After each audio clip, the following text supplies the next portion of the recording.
তো মাসে ভাই ওই ফ্লাক্সের কথাটা যদি একটু বলেন যে ওই কি স্পেশাল ফ্লাক্স? আচ্ছা, আয়ারল্যান্ডে তামিম তো চা ধরছিলাম কম আমি খাস। আমি ফার্স্ট। হ্যাঁ, হ্যাঁ, হ্যাঁ। হুম। তামিম তুই তো চা কম খাস। তা হ্যাঁ, রিয়াদ আর আমি সবসময় চা খাই।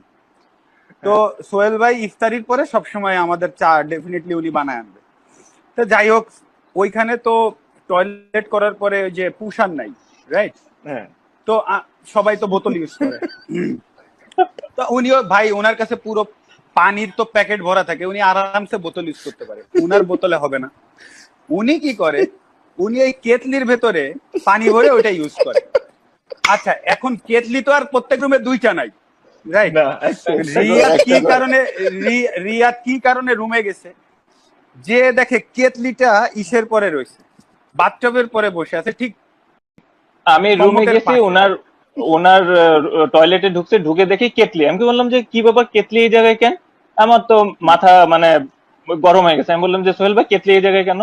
তো বলতেছে, আরে না ভাই, কিচ্ছু না, কিচ্ছু না, এটা কিচ্ছু না। আমি বললাম যে আমি তাহলে কি আপনি আমাদের মাসে বাইরে কি এই কেতলিতে চা খাওয়ান? তো আরে না না না না, উনি স্বীকার করবে না। আমি বললাম যে না সব, আপনি তাহলে চা কোন রুমের কেতলি থেকে আপনি বানায় নিয়ে আসেন, তারপরে মাসের বাইরে গিয়ে আমি বলছি।